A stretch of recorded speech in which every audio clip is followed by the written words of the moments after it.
जय गुरु। प्यारे सज्जनों, माताओं एवं भक्तिमती बहनों, आप सभी का संत की वाणी चैनल पर हार्दिक स्वागत है। अभी आप सुन रहे हैं पूज्य श्री छोटे लाल बाबा द्वारा संपादित आदर्श बोध कथाएं की 5वीं कथा, और धर्म करने वाले का कल्याण नहीं, मेरी यानी गुरुदास हेमजीत की आवाज़ में। एक नगर में एक चांडाल रहता था। वह बड़ा धार्मिक विचार का था।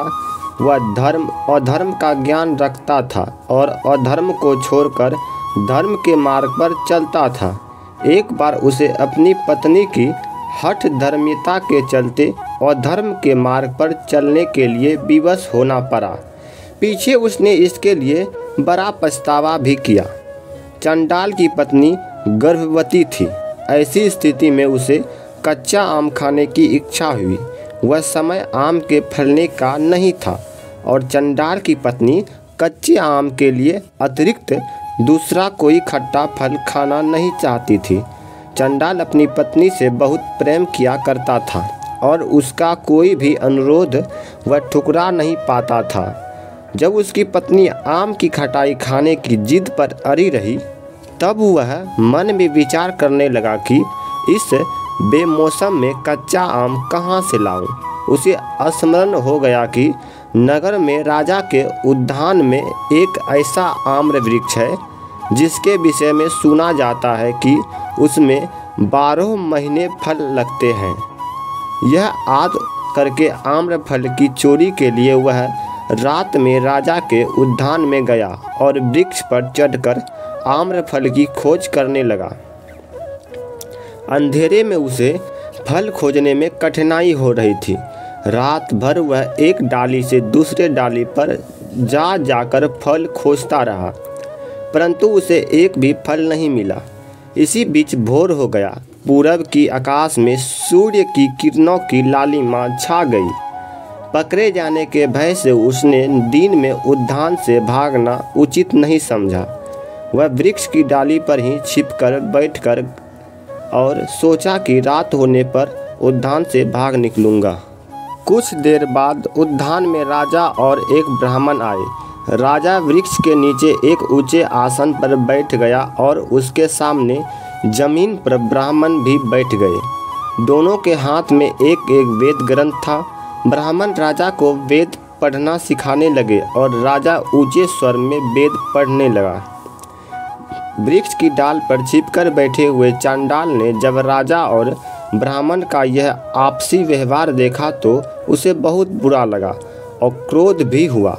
जो आदमी धर्म के मार्ग पर सच्चाई के साथ चलता है, उसे अधर्म के मार्ग पर चलने वाला व्यक्ति बड़ा बुरा लगता है और उसे उस पर क्रोध भी होता है। चांडाल ने सोचा कि राजा धर्म पर चल रहा है और ना ब्राह्मण पढ़ने वाला गुरु होता है और पढ़ाने वाला शिष्य। शिष्य को चाहिए कि वह नीचे बैठे और गुरु को चाहिए आसन पर बैठे। गुरु को चाहिए कि वह उसी को विद्या सिखाए जिसमें नम्रता, श्रद्धा तथा सेवा की भावना हो। जो आदर नहीं करे उसे विद्या नहीं सिखानी चाहिए। वह विद्या पाने का अधिकार नहीं है। राजा और ब्राह्मण दोनों धर्म विरुद्ध काम कर रहे हैं। मैं भी कैसे अधर्मी हो गया कि पत्नी के कहने पर आम की चोरी करने के लिए जान की परवाह किए बिना राजा के उद्यान में चला आया। यह सोचने के बाद चांडाल वृक्ष से नीचे उतरा, राजा और ब्राह्मण के बीच खड़ा हो गया और राजा से बोला, महाराज, मैं मूर्ख बना।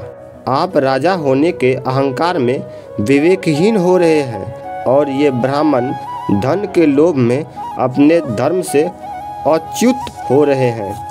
एकाएक आकार अपने सामने खड़े हुए इस अपरिचित आदमी को देखकर और उसकी कठोर वाणी सुनकर राजा चकित हुआ तथा क्रोधित भी।